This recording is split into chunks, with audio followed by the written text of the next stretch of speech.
Shabbat Shalom. Welcome back to Take Time for Torah. I'm so glad that you've joined us for 5773. I hope that I will be able to share with you through the year some thoughts on the Torah portion and some Jewish thoughts that will help enhance your life emotionally, spiritually, and intellectually. This week is Parshat Lekh, and as we open this story, it's the story of Avram.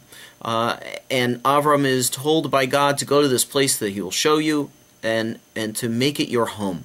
And you will gain great wealth, great renown, and your descendants will be as numerous as the sand on the seashore and as numerous as the stars in the sky.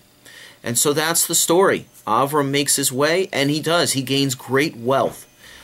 In the business with him is his nephew Lot, and the two of them have gained great wealth and great fame in that area.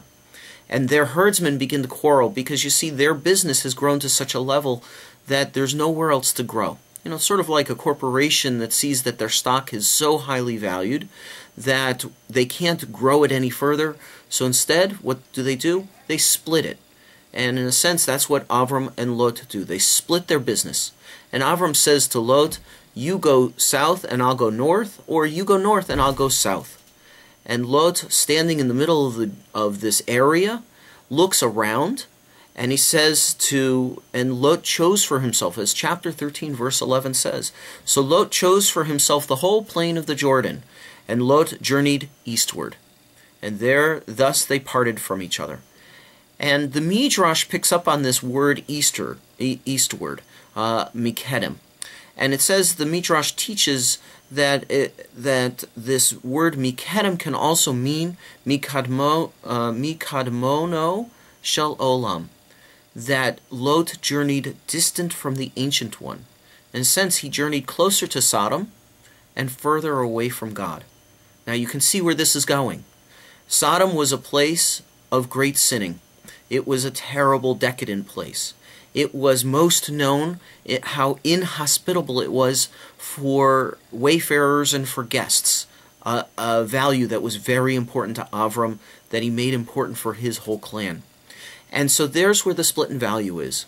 Lot, seeing how he could grow his business, went closer to where the wealth and where the comfort was. And he knew that he was moving away from the values that he had grown up with, the morality and the ethical behavior that he had grown accustomed to. And so I think Lot struggles with that, to understand that for himself.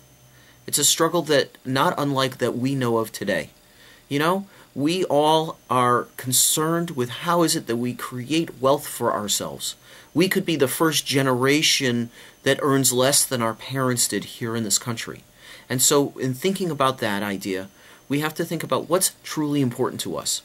Is it the gaining of wealth, which to translate means more money, more larger, bigger houses, more fancy equipment, reaching for all of that materialism? Or does wealth come in the idea of how is it that we act towards one another? How is it that we help our family and be together? You know, I joke often with somebody about creating life balance, that work and family have to find a balance.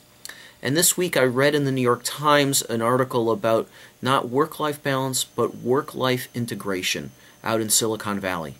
And that they're turning from the perks which would give people more material goods to the perks that help people have more sane lives, such as somebody coming to clean their house twice a month.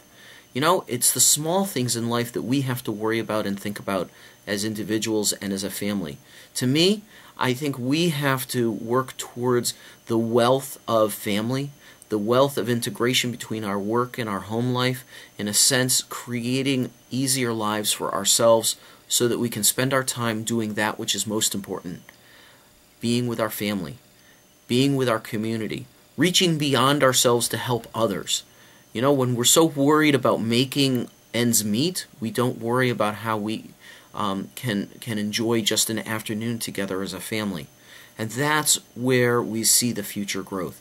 Lot realized that when he left Sodom and Gomorrah, and so he had to recreate his life.